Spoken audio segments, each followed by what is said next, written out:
What's going on, guys? So in front of me, you were looking at our 2017 F450 King Ranch Super Duty pickup truck with the 6.7 liter Power Stroke diesel engine. Now, there's a lot of folks who have been following my channel for a while, and they understand that I do automotive journalism. So part of my channel is RVs, part of it's accessories, all that other stuff, but then a major part of it is to talk about trucks and even some large SUVs. But the point of this video is to talk about what you see in front of you, which is, arguably a pretty mint condition F450 King Ranch with around 50,000 miles. So it's pretty lightly used when it comes down to it, because we primarily use this for hauling heavy trailers as well as the fifth wheel and some of the other trailers back there. But what I want to do in this video is talk to you about the differences between the new F450 and this specific truck. And I want to get your opinion and your take on if you think it's worth upgrading for the average person who may own this truck or a similar truck in a 250 or 350 range. Hang tight, I'll be right back.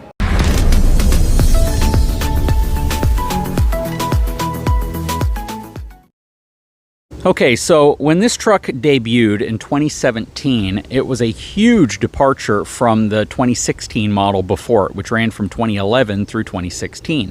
And that was a significant update and refresh from the 2010 model of Super Duty. So the major change came in 2017. It was the debut of the aluminum body on a fully boxed high-strength steel frame with an all-new suspension. And when you look at trucks like the F450, they even changed the rear axle out.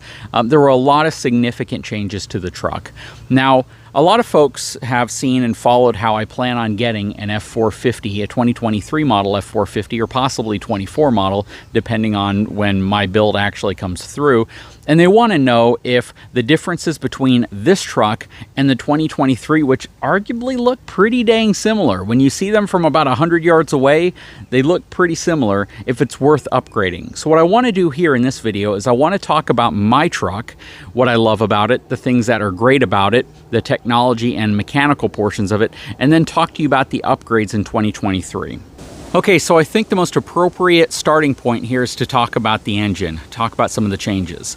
So when this engine debuted in 2011, it had 400 horsepower, 800 pound-feet of torque. For 2017, they bumped it to 440 horsepower and 920 pound-feet of torque, but it's paired to a 6-speed automatic transmission. For 2023, the truck is now bumped up to 500 horsepower and 1,200 pound-feet of torque if you opt for the high-output diesel, which would be the engine that I would opt for. It's about a $2,000 upcharge on top of the base model 6.7 liter, and the way you can tell on the 2023 is the 6.7 designation on the side is in red if it has a high output engine. I'm not going to talk about the base engine simply because I'm trying to compare again apples to apples in terms of this truck versus the 2023 if we were going to go that route. So yeah, 960 pound-feet of torque, 440 horsepower versus 1,200 pound-feet of torque and 500 horsepower. And in 2023, you still have a 10-speed automatic transmission versus the 6-speed that comes in my truck. Now, stopping at that point right there, is that enough of a reason for you folks to upgrade? Would you upgrade to a 2023 model versus a 2017 model because of the power difference? Is that enough? If not, let's continue on and talk about some more things. Okay, from a towing aspect, the new 2023 F450 can tow up to 40,000 pounds if you're using a gooseneck or a fifth wheel hitch that's properly rated. In 2017, the F450 had a maximum towing capacity of 32,500 pounds for gooseneck or fifth wheel towing, again, with the appropriate hitch. And in many ways, the limiting factor on a lot of these is going to be the hitch. The manufacturer of the truck doesn't manufacture the hitch, and if you only can find a hitch rated to 32,000 pounds, well, then technically that's the maximum you're going to be able to tow. But yeah, 40,000 pounds from a fifth wheel gooseneck versus 32,500 pounds in 2017. Is that enough for you guys to consider upgrading? Do you ever plan on towing over 30,000 pounds period? Or just having that capability, would that be enough of a reason for you to want to upgrade? Now let's talk about conventional towing. So in 2017, when I got my truck, the maximum you could hang off the back was 21,000 pounds, which is a heck of a lot of weight to put on the back of a pickup truck. 21,000 pounds worth of tow capacity, 2,100 pounds worth of hitch capacity. In 2023, they've bumped that number up to 30,000 pounds off of the back of your truck. Of course, you're going to have to take weight distribution into account. You're absolutely going to want to make sure you're distributing your weight so you're only transferring the appropriate amount of tongue weight to the back of your truck. But 30,000 pounds worth of conventional towing capacity in 2023.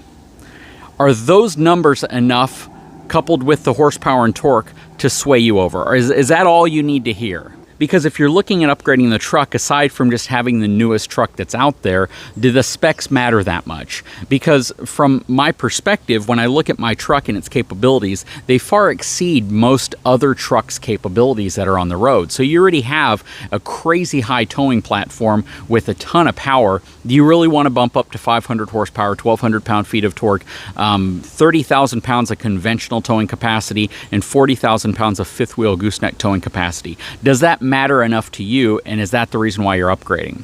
Now let's talk about technology. First, we're going to talk about the tailgate and the bed. So not a heck of a lot has changed, but some things have changed. First of all, the bed has some new tech built into it, right? You can get the rear bumper steps both in front of the bed as well as off the rear bumper, as well as a step beneath it. So you kind of have like a stair to climb to get over the bed rails if you need to, which is really nice. It's also a more convenient way to get into your truck.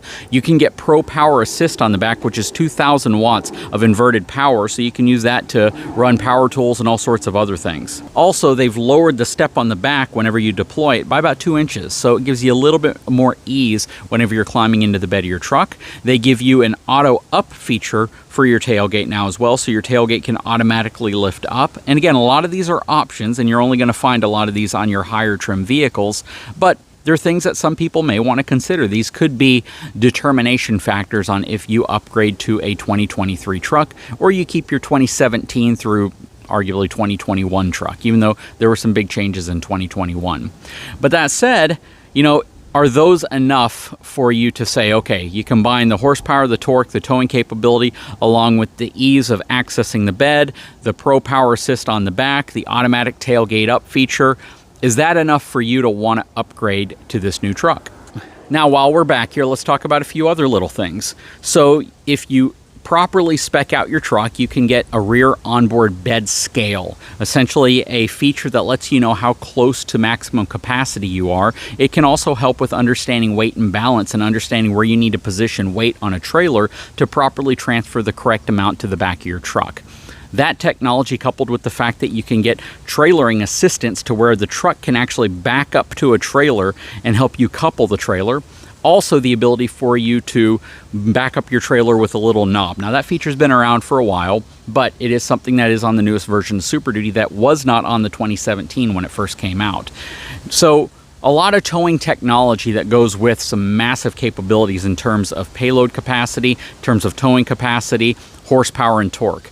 And then on top of the tailgate up feature that they now have, you also can get parking sensors on the top of your tailgate as well as a backup camera. So whenever the tailgate's down, you no longer lose your parking assist. So now you have parking sensors, proximity detection to determine if you're getting too close to something. And that can be really important for folks who haul a fifth wheel, especially if you've replaced your traditional fifth wheel hitch with a gooseneck hitch, like the goose box up there, because you no longer have that stopping point whenever you physically connect to the pin box of your fifth wheel. Now you have to be careful on how far you back up so you don't accidentally pass the ball and hit the back of your fifth wheel, or at least the front of your fifth wheel, the overhang.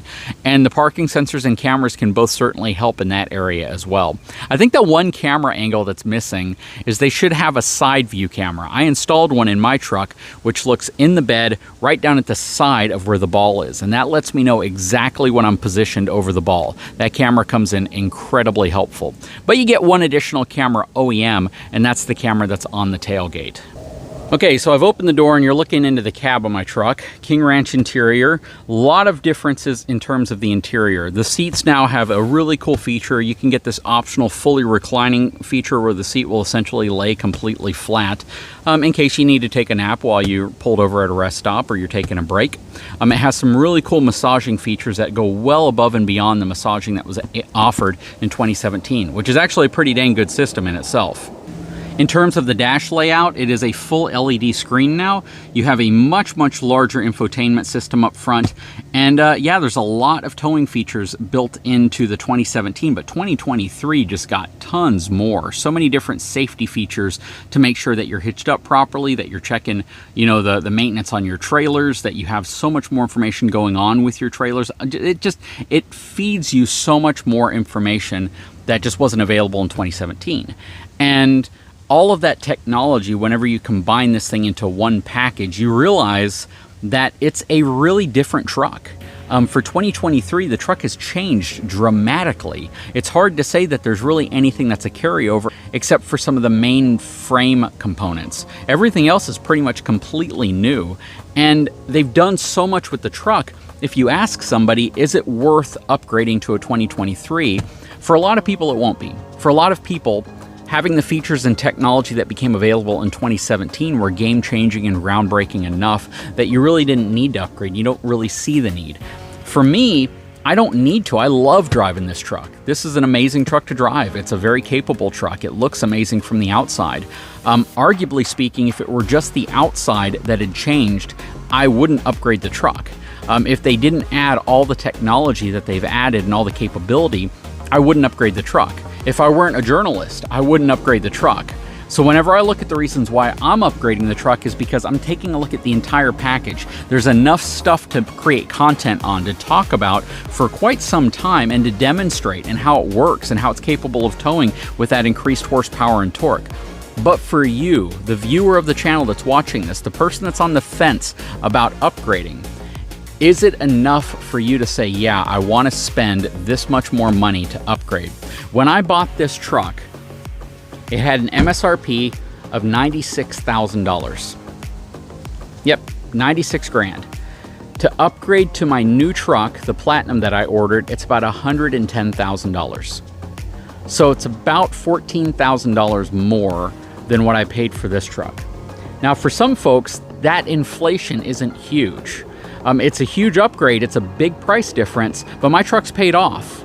So depending on how much trade-in value I get on my truck, they made me an offer, you know, roughly a year ago for a pretty dang good amount. I don't know what the offer is going to be today, but let's just say it's in the $70,000, $75,000 range if I'm lucky. I don't know. But let's just say they make me that offer. That means I'm going to have to come out of pocket about $35,000 to $40,000 to get into the new truck. Is it worth it? That's the question. Is it worth upgrading to the new truck considering the changes? Or for most folks, is it just worth sticking with what you have because it's pretty dang capable and it's in good condition and it does everything you like and it still looks roughly the same? That's the question that I'm asking. And for those of you who have spotted that I'm running Firestones in the front and Continentals in the back, I actually kind of like the way it's running right now. The Firestones up front have been performing great. They're not having that awkward wear and tear. I paid for these out of pocket, so it's not as if I got any kind of special deal. And they've been working really well. The Continentals in the back were sponsored. It's what you get on a lot of your newer F450 pickup trucks. They work great as a drive tire, but I prefer the Firestones as a steer tire. That's my opinion. Anyways, guys, please leave a comment below. I would love to know what your thoughts are on this video. If you haven't had a chance, please take a moment, subscribe to my channel, give me a thumbs up, and we'll talk to you again very soon.